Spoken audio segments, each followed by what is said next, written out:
I used to think friends with benefits was only a Western thing, but it is starting to disturb me from what I am seeing now in the Philippines too.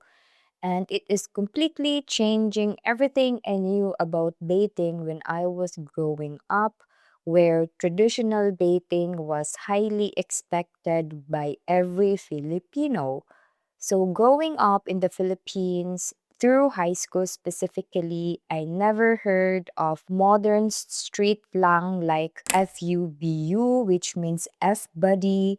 There are other terms now like FWB, which means friends with benefits, and even terms like situationship. So, these kinds of arrangements are really so modern to me, and actually, I used to think that they did not normally happen. So, traditional dating was the only thing I knew, and I knew it because of what my mom told me. And being a province girl, you are expected to have a lot of traditional values within you. And part of that is really practicing traditional dating values. But being in my 20s and living in Germany now has completely opened my eyes. So I am not just stuck now inside my own Filipino culture anymore. Actually, I am exposed to entirely different mindsets, different lifestyles, and some mind blowing relationship setups.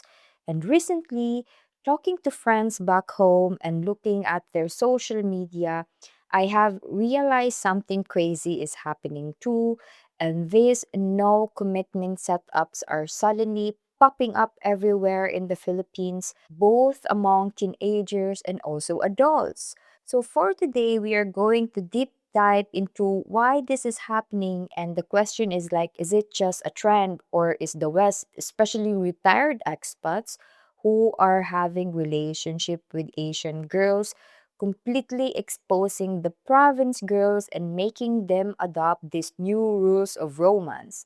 So, hey, dearest gentle viewers, this is me again, Fretchiedepablografe. If you are curious about the Philippines and the real stories behind the stereotypes, please do not forget to hit the like and subscribe buttons. So let us start now with how and why this topic is really bothering me right now. So, living and working here in Germany, I have made some friends and spent hours talking with my coworkers. And when the topic of dating comes up, my reaction is just like, wow, the personal stories they share completely shock me. Over here, it is completely normal to have an open relationship or what we call friends with benefits.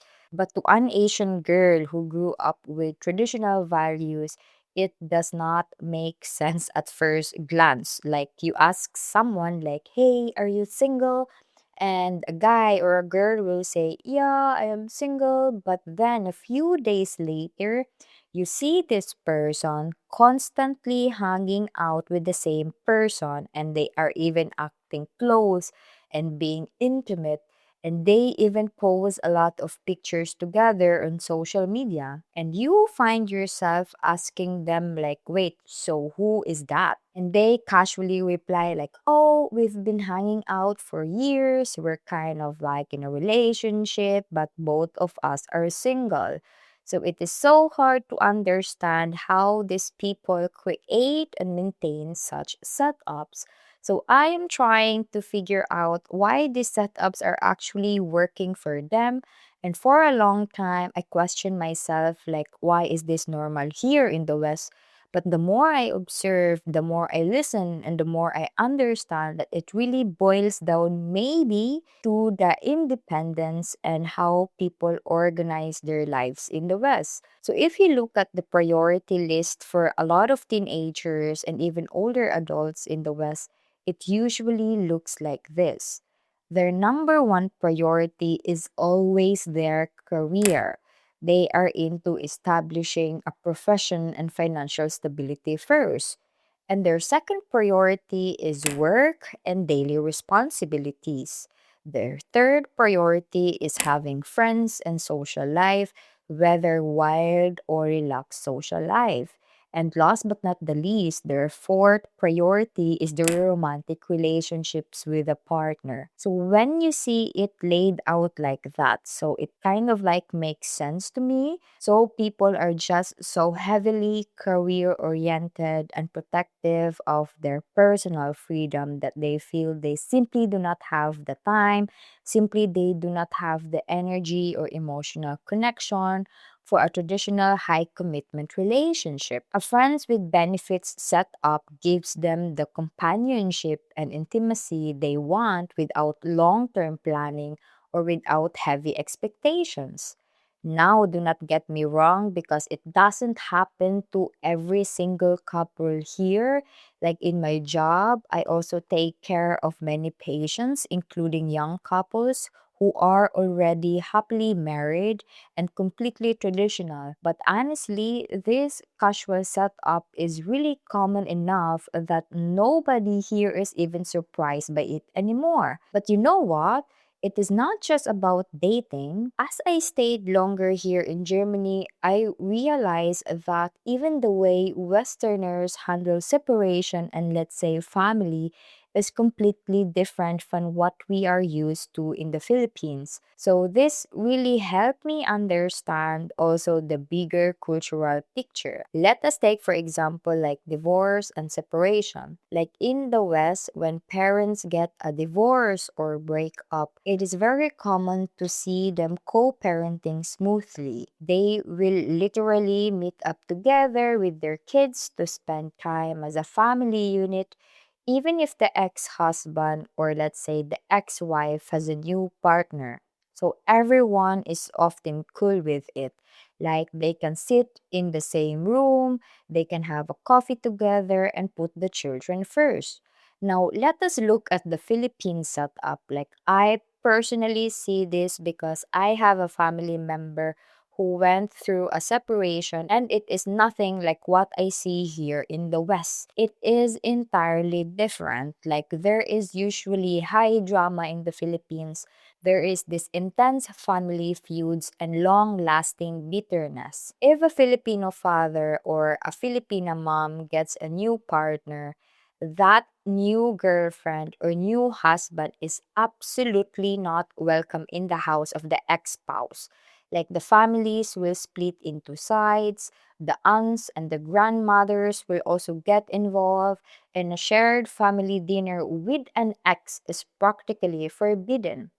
Even the kids from the new family often have feuds with the kids from the first marriage. And it is really complicated. And what I see here in the West is honestly really refreshing. So, why am I pointing this out? Because it really just shows a fundamental difference in how we view attachments and boundaries. Like, in the West, relationships are compartmentalized, like they can separate the romantic bond from parental duties or casual friendships.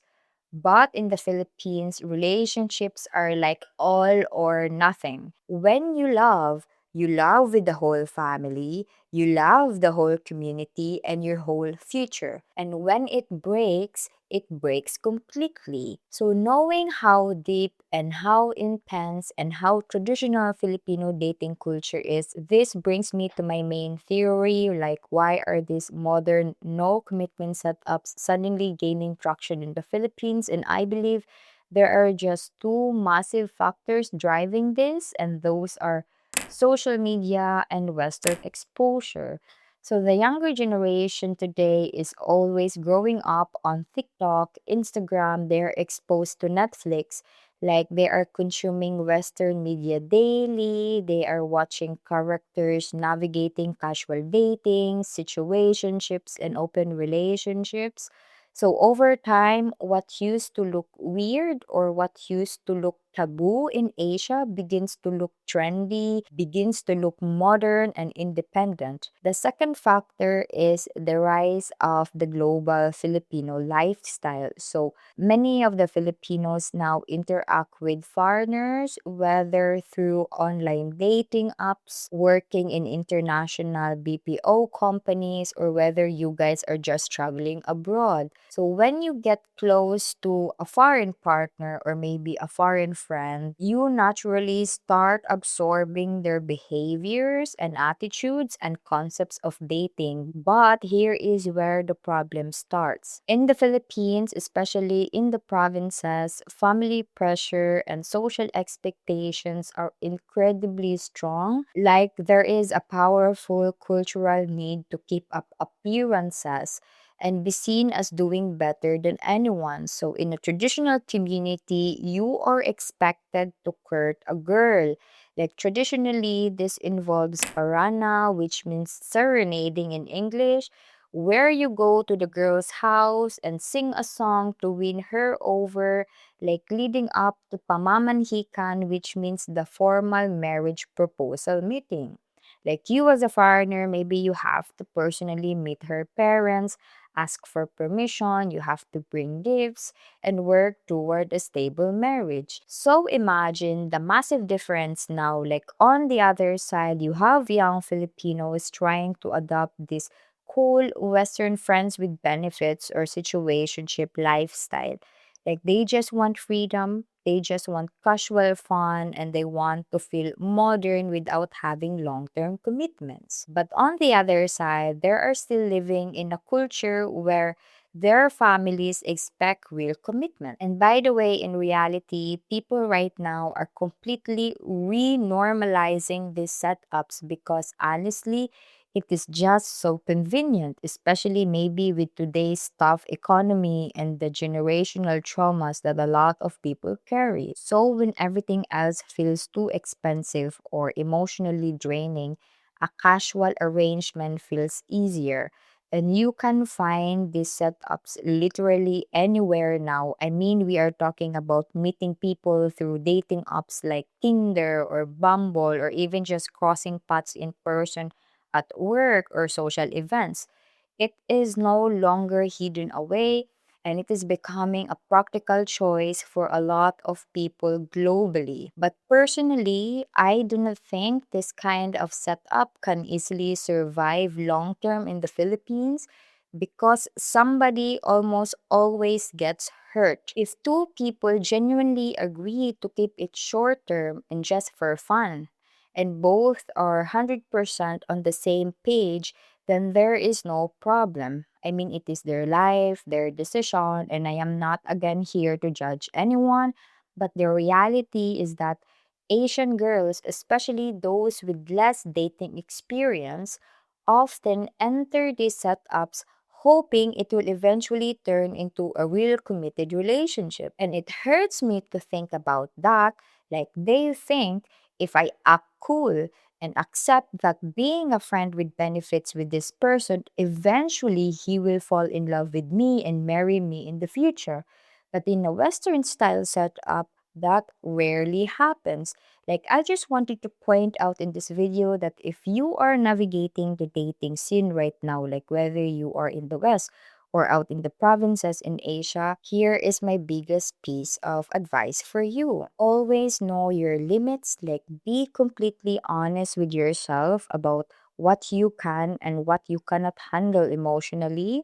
There are guys out there, by the way, whom I personally know who are perfectly okay with these friends with benefits setups. But there are also guys who really do not like them. You need to be incredibly clear with your Filipino partner about what you can and what you cannot provide from the very beginning. Do not pretend to be okay with a casual setup if your heart is actually looking for a traditional commitment. And I really think that open communication and setting some realistic expectations right from day one are the only things that will prevent massive heartbreaks and misunderstandings later. So, at the end of the day, guys, everyone's life journey is so different. Actually, also, guys, living in Germany has taught me to look at these setups and say, like, okay, it is not my business anymore.